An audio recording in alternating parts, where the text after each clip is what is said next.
Salam sejahtera. Akhirnya Anwar Ibrahim tak tahan lagi. Dia tunjukkan apa makna sebenar dalam perjuangan beliau. Ini amaran dan laungan keras daripada Anwar kepada pembangkang.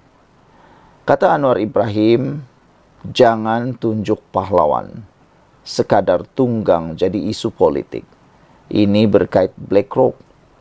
Karena sebelum ini, tiada pula suara-suara bising daripada mereka berkait dengan hal-hal syarikat yang terkait dengan Israel. Semasa mereka menjadi kerajaan dulu, sebenarnya mereka boleh juga menyalak, boleh juga buat bising tentang hal ini. Tapi tak pun terlalu bising, tiada pun bising-bising. Sudah Anwar Ibrahim menjadi Perdana Menteri, baru mereka bising-bising. Itu yang Anwar Ibrahim kata, jangan tunjuk pahlawan, tunggang jadi isu politik pula. Perdana Menteri Datuk Seri Anwar Ibrahim menyelar tindakan pihak-pihak tertentu yang menjadikan isu penyertaan syarikat BlackRock dalam penstrukturan semula kepentingan Malaysia Airport Holdings Berhad sebagai isu politik.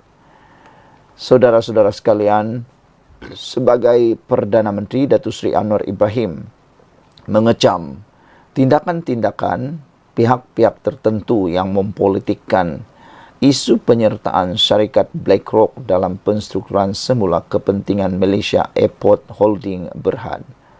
Beliau menegaskan komitmen untuk membela nasib rakyat Palestin tetapi juga memahami kepentingan ekonomi negara. Anwar juga menekankan bahawa BlackRock adalah syarikat senerayan awam dan tidak dimiliki oleh rakyat Israel. Syarikat BlackRock bukan syarikat yang dimiliki rakyat Israel, tetapi itu adalah syarikat senerayan awam. Jelas Anwar, sebagai Perdana Menteri, beliau akan melakukan segala yang termampu bagi membawa suara rakyat Palestin, namun dalam masa yang sama tidak boleh mengambil tindakan yang melemahkan ekonomi negara. Inilah yang Anwar Ibrahim lakukan. Jangan jadi pahlawan sekadar tunggang isu politik, kata Anwar Ibrahim. Berapa banyakkah perjuangan daripada pembangkang membela rakyat Palestin ketika mereka menjadi kerajaan 33 bulan? Adakah mereka melakukan perkara yang telah dilakukan seperti Anwar Ibrahim? Berjumpa dengan Hamas, bersuara di depan kuasa-kuasa besar. Adakah mereka sanggup lakukan? Adakah mereka lakukan? Adakah Presiden PAS iaitu Hadi Awang selantang seperti Anwar Ibrahim dalam memperjuangkan nasib rakyat Palestin? Adakah mereka pahlawan sebenar? Anwar Ibrahim kata, saya percaya ada hujah yang diberikan secara ikhlas.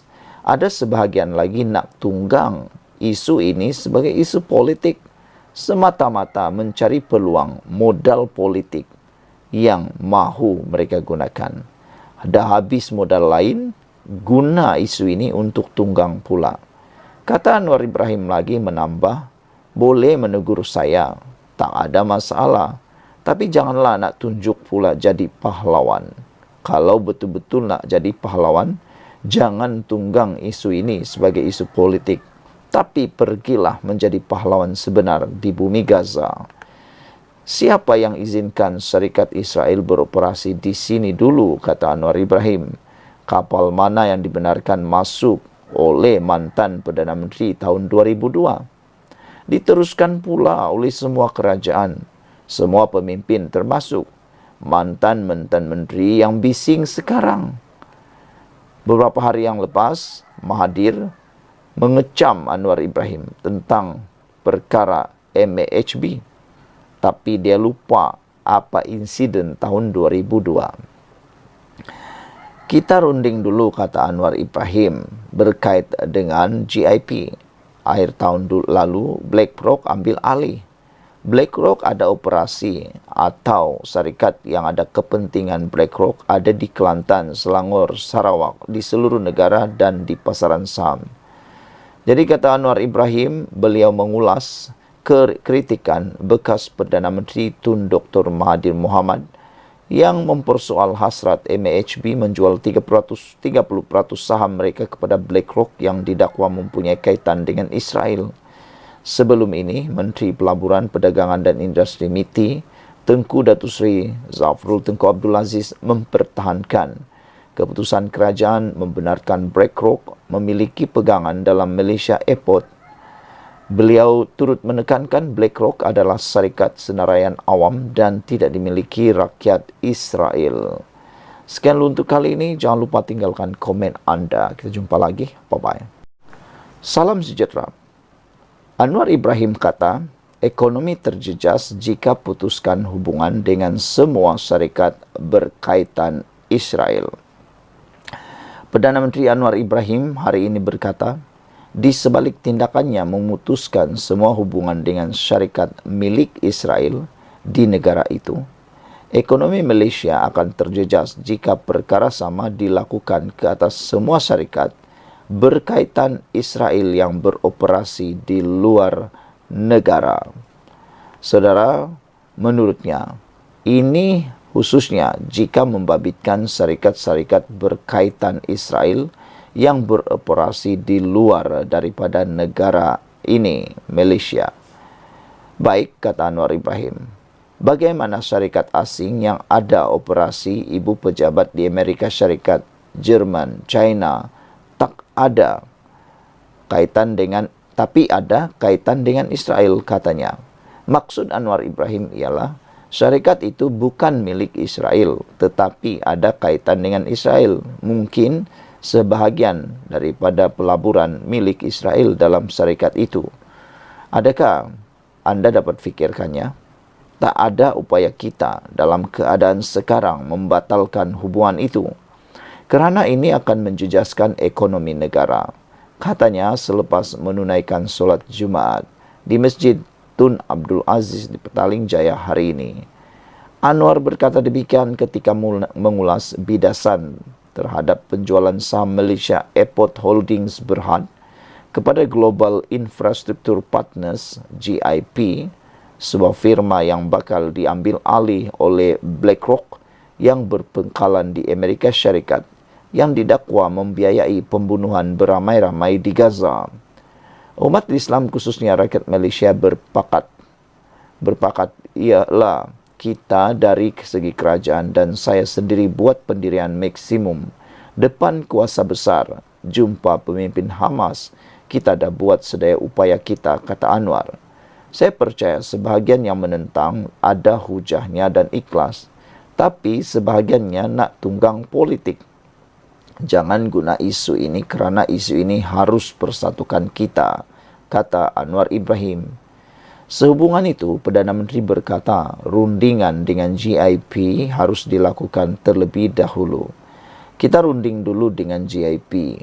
Akhir tahun lalu BlackRock ambil alih GIP. Sekarang yang ada kepentingan BlackRock ada beroperasi di Kelantan, Selangor, Sarawak, seluruh negara dan pasaran saham, katanya.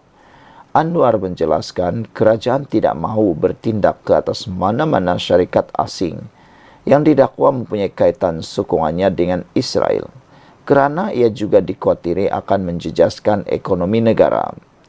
Sementara kita keras memperjuangkan dan membela nasib rakyat Palestin, khususnya di Gaza, kita sedia berdepan dengan siapa saja, kata Anwar Ibrahim. Tapi saya tidak mahu melemahkan kekuatan ekonomi negara. Kalau syarikat itu syarikat dari Israel, saya tetap tegas tak benarkan operasi di Malaysia. Itu yang saya nak jelaskan, kata Anwar Ibrahim. Sekali lagi, saya ingin membacakan kepada anda. Anwar Ibrahim kata, saya tidak mahu melemahkan kekuatan ekonomi negara. Tapi, kalau syarikat itu syarikat dari Israel, saya tetap tegas tak benarkan operasi di Malaysia. Itu yang saya nak jelaskan, kata Anwar. Itu jelas. Perdana Menteri berkata dia terbuka dengan kritikan pembangkang berhubung isu syarikat asing itu. Namun pada masa sama, mereka harus bersama kerajaan dalam mencari penyelesaian terhadap konflik di Gaza. Boleh tegur dan kritik saya, tiada masalah. Tapi jangan nak tunjuk siapa lebih pahlawan. Padahal siapa yang izinkan Serikat Israel beroperasi di Malaysia dulu? Kapal mana yang benarkan masuk oleh mantan Perdana Menteri pada tahun 2002? Diteruskan oleh semua kerajaan, semua pemimpin, termasuk mantan-mantan menteri yang dok bising sekarang soalnya. Sebaliknya, Anwar berkata dia yang membuat keputusan membatalkan kerjasama dengan semua syarikat Israel yang beroperasi dari negara itu. Di pilihan raya kecil Sungai Bakap, bolehlah lawan. Tetapi dalam soal Gaza ni, umat Islam di Malaysia bersatulah, kata Anwar Ibrahim. Orang mati, sakit dan kita cari jalan untuk menyelamatkan. Kalau nak apa yang disebut skor politik point, ini bukan tempatnya, kata Anwar Ibrahim. Saudara-saudara sekalian, itulah yang disebut pendirian Anwar Ibrahim yang berprinsip. Sekian dulu untuk kali ini. Jangan lupa tinggalkan komen anda. Sila tekan butang subscribe. Kita jumpa lagi. Bye-bye. Salam sejahtera. Habislah Wan Saiful, kata netizen. Ini apabila akhirnya kerajaan mengusulkan untuk merujuk Wan Saiful ke jawatan kuasa hak dan kebebasan parlimen.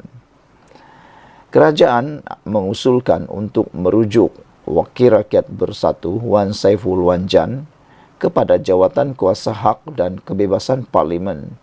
Susulan dakwaannya ditawarkan habuan akan digugurkan kes mahkamah untuk menyokong Perdana Menteri Anwar Ibrahim. Usul yang dikemukakan Menteri di Jabatan Perdana Menteri itu dilihat dalam aturan urusan mesyuarat Dewan Rakyat yang akan bersidang esok hari ini.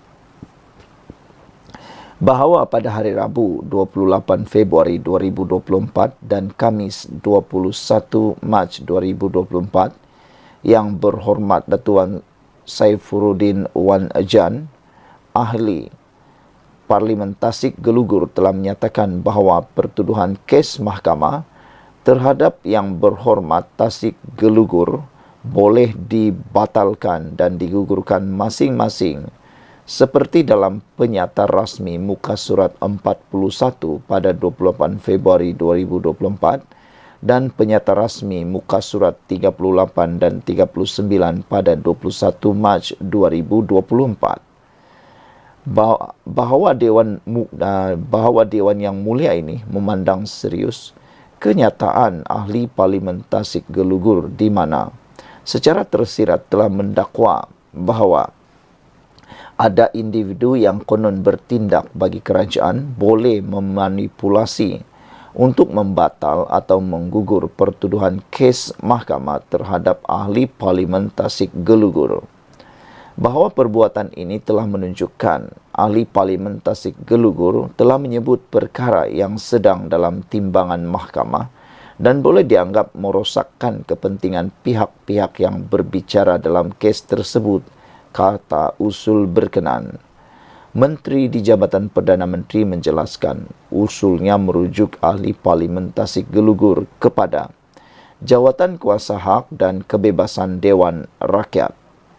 Ini untuk membuat penentuan sama ada kenyataan yang dibuat oleh ahli Parlimen Tasik Gelugur dalam Dewan itu mengelirukan Dewan dan merosakkan kepentingan pihak-pihak yang berbicara dalam kes tersebut, kata usul itu.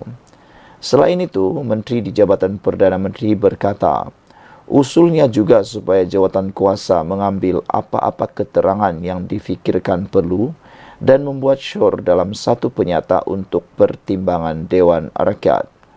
Pada 28 Februari lalu, Wan Saiful mendakwa dia ditawarkan habuan untuk menyokong Anwar. Susulan itu, SPRM memintanya untuk membuat laporan serta memanggilnya untuk memberi keterangan.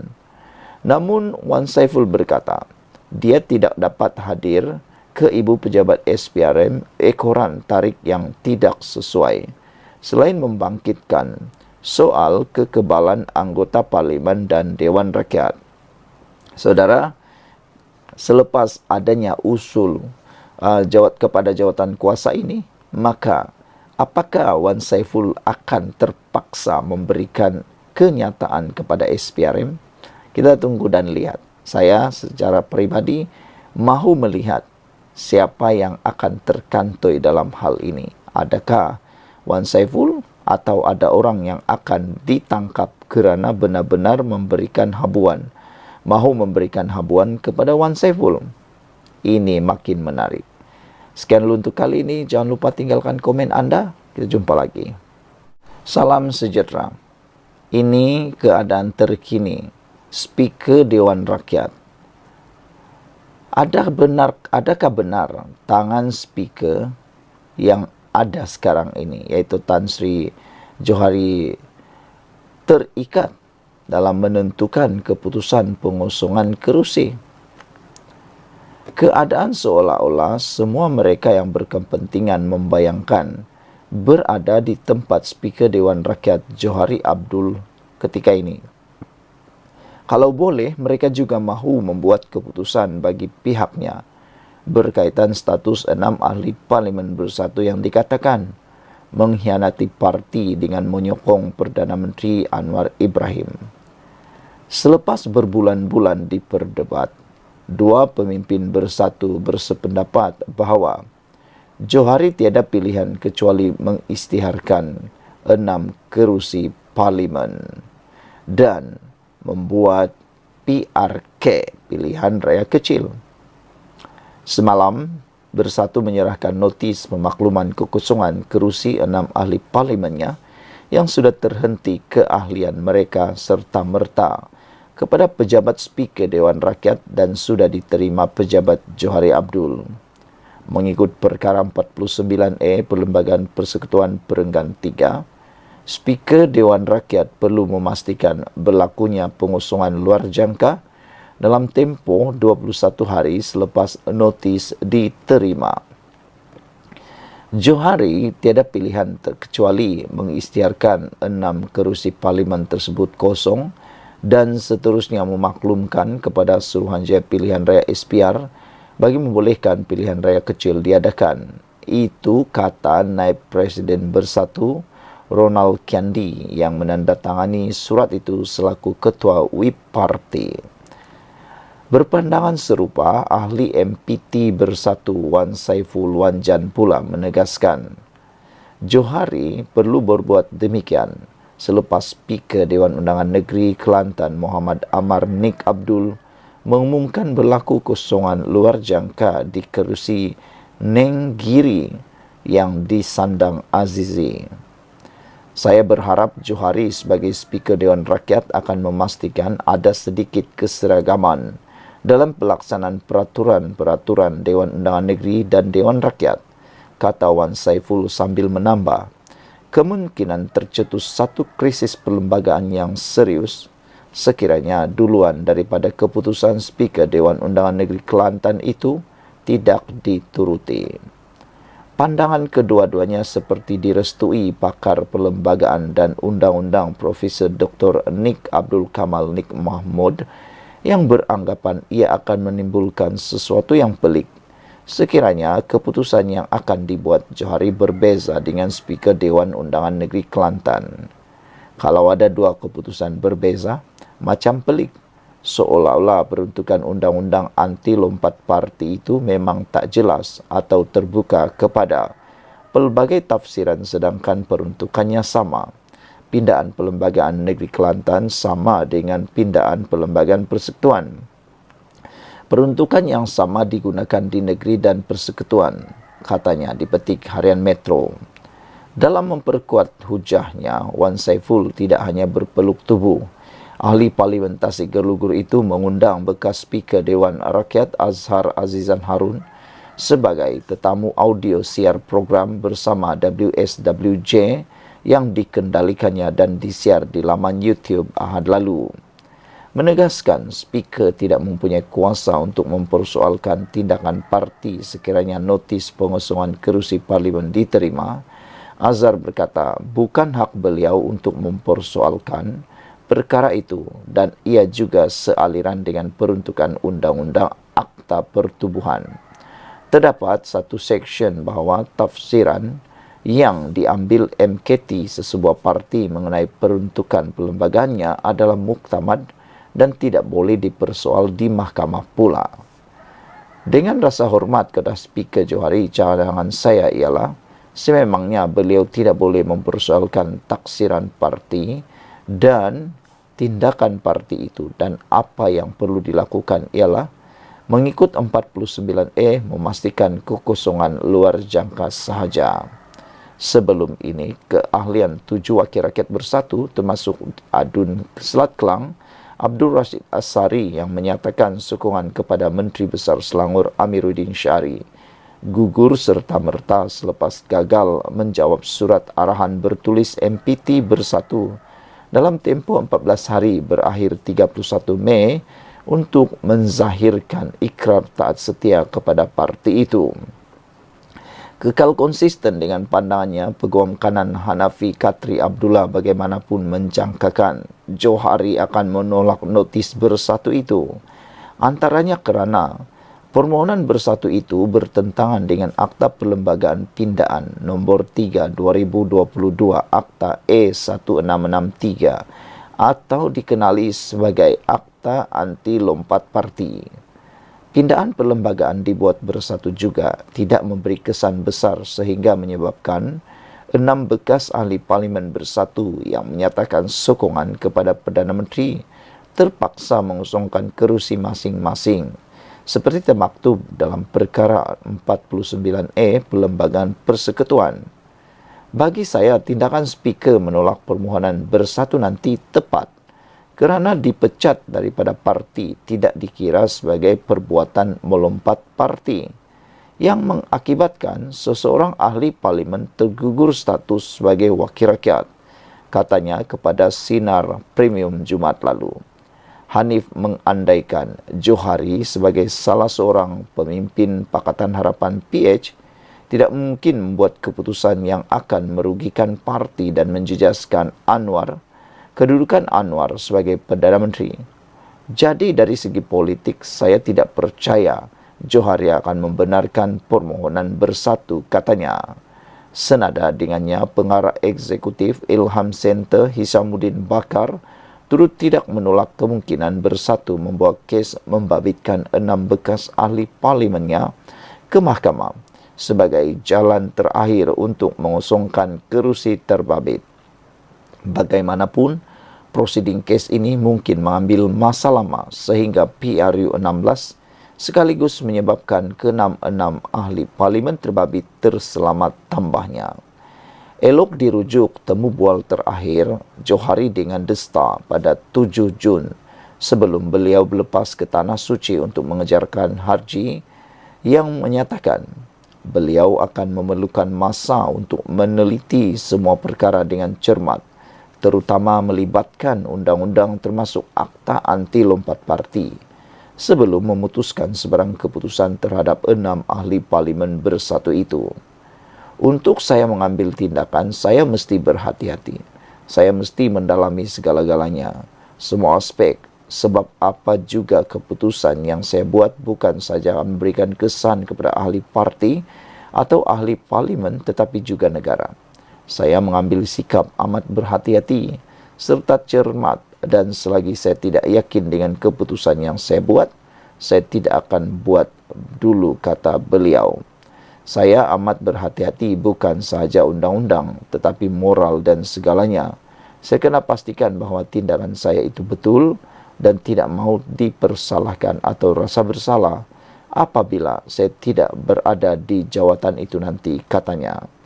Jika Wan Saiful bercakap mengenai duluan dengan merujuk kepada keputusan Dewan Undangan Negeri Kelantan mengusungkan kerusi Nenggiri Kelmarin, Johari jelas bukanlah speaker yang boleh disekolahkan begitu.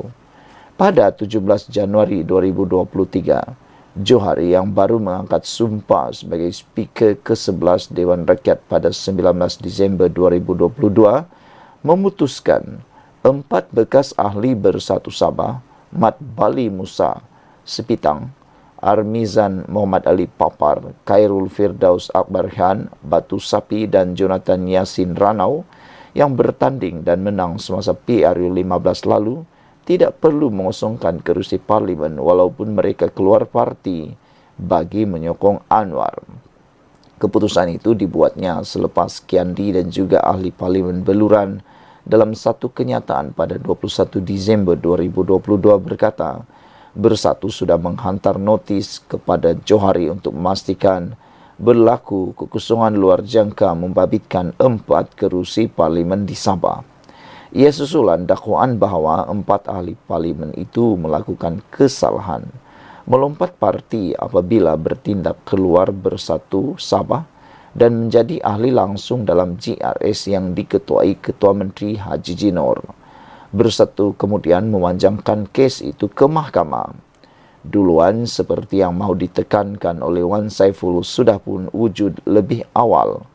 Lebih daripada itu, Johari mempunyai minda dan pertimbangannya sendiri tanpa beliau boleh dipaksa-paksa untuk mengikut telunjuk sesiapa. Tidak terkecuali Wan Saiful dan Kiandi yang mungkin kecewa buat kali kedua selepas sejarah 2 tahun lalu itu. Speaker Dewan Rakyat ada mengeluarkan kenyataan bahawa beliau akan meneliti secara mendalam kerana ia mempunyai banyak kesan dan implikasi kepada rakyat dan negara. Beliau kena mengkaji secara mendalam sama ada ke-6 ahli parlimen terbabit sudah tergugur status sebagai wakil rakyat susulan pemecatan keahlian Bersatu baru-baru ini. Jadi kesimpulannya, sukar meramalkan apa keputusan bakal diambil speaker, kata penganalisis politik Profesor Madya Dr. Mazlan Ali. Sekian dulu untuk kali ini. Jangan lupa tinggalkan komen anda. Sila tekan butang subscribe. Bye-bye. Salam sejahtera. Terima kasih kerana menonton channel Nazilin Unity. Anwar Ibrahim akhirnya tak tahan lagi. Dia keluarkan satu perkara yang tak pernah siapapun sangka. Beliau sudah tidak tahan lagi dikecam dengan perkara yang paling sensitif ada kaitan dengan Israel. Anwar Ibrahim kata, siapa yang izinkan Syarikat Israel beroperasi dulu? Ini bidasan Anwar Ibrahim terhadap kenyataan-kenyataan yang mengecam beliau berkaitan dengan BlackRock. Datuk Seri Anwar Ibrahim akhirnya mendedahkan perkara yang sudah lama terbuku di hati beliau. Tidak pernah siapapun sangka beliau bertanya soalan ini. Siapa sebenarnya yang mengizinkan Syarikat Israel terlebih dahulu beroperasi? Itu zaman dulu. Datuk Seri Anwar Ibrahim membidas tindakan pihak tertentu yang menunggang isu penyertaan syarikat BlackRock dalam penstrukturan semula kepentingan Malaysia Airlines Airport atau Malaysia Airport Holding Berhad. Katanya, sebagai Perdana Menteri, beliau akan melakukan segala yang termampu bagi membawa suara rakyat Palestin. Namun dalam masa sama, tidak boleh mengambil tindakan yang akan melemahkan ekonomi negara. Kata Anwar Ibrahim, saya percaya ada hujah yang diberikan dengan ikhlas. Ada sebahagian lagi nak tunggang sebagai isu politik. Boleh tegur saya, tak ada masalah. Tapi jangan nak tunjuk pahlawan, kata Anwar Ibrahim. Siapa yang izinkan Syarikat Israel beroperasi di sini dulu? Kapal mana yang dibenarkan masuk oleh mantan Perdana Menteri tahun 2002? Diteruskan oleh semua kerajaan, semua pemimpin termasuk mantan-mantan menteri yang bising sekarang. Itulah. Siapa yang makan lada, dia terasa pedasnya. Dulu, merekalah yang membenarkan masuk kapal-kapal itu dan diteruskan pula oleh semua kerajaan. Tiada satu pun yang mengambil inisiatif untuk menghentikannya. Termasuk mantan-mantan menteri yang bising sekarang. Rupa-rupanya, mantan-mantan menteri yang sekarang bising itu tahu tentang hal ini. Tapi mereka tak pula bising waktu itu. Ini yang dikatakan Anwar Ibrahim. Tak ada masalah nak tegur dia. Tapi jangan pula nak berlagak. tunjuk pahlawan, sedangkan mereka lah yang pengalah. Kata Anwar Ibrahim, saya ambil keputusan membatalkan kerjasama dengan semua syarikat Israel yang beroperasi dari Israel. Bagaimana dengan syarikat yang ada operasi di Amerika Syarikat, Jerman, China yang ada kaitan dengan Israel? Tak ada upaya kita dalam keadaan sekarang membatalkan kerana akan menjejaskan ekonomi negara, kata Anwar Ibrahim. Kita runding dulu dengan Global Infrastructure Partners GIP. Akhir tahun lalu, BlackRock ambil alih. BlackRock ada operasi atau syarikat yang ada kepentingan BlackRock ada di Kelantan, Selangor, Sarawak, di seluruh negara dan di pasaran saham. Jadi saya sementara keras memperjuangkan dan membela nasib rakyat Palestin. Saya akan berdepan dengan sesiapa saja, tetapi saya tidak mahu melemahkan kekuatan ekonomi negara, kata Anwar Ibrahim. Anwar berkata demikian ketika ditemui selepas menunaikan solat Jumaat di Masjid Tun Abdul Aziz Petaling Jaya dari hari ini. Semalam, Tun Dr. Mahathir mempersoalkan hasrat MAHB menjual 30% saham kepada BlackRock yang didakwa mempunyai kaitan dengan Israel. Sebelum ini, Menteri Pelaburan Perdagangan dan Industri MITI Tengku Datuk Seri Zafrul Tengku Abdul Aziz mempertahankan keputusan kerajaan membenarkan BlackRock memiliki pegangan dalam Malaysia Airport MAHB. Beliau turut menekankan BlackRock adalah syarikat senaraian awam dan tidak dimiliki rakyat Israel. Saudara-saudara sekalian, itulah dia perkara yang tak pernah orang kata, tapi akhirnya Anwar Ibrahim cakap. Takut-takut nanti ada pula yang cuba mahu menggesa supaya satu lagi boikot dibuat. Harap-harap tiada yang berlakulah. Jangan pula sampai Malaysia Airport pula yang diboikot. Sekian dulu untuk kali ini. Jangan lupa tinggalkan komen anda, tekan butang subscribe. Bye-bye.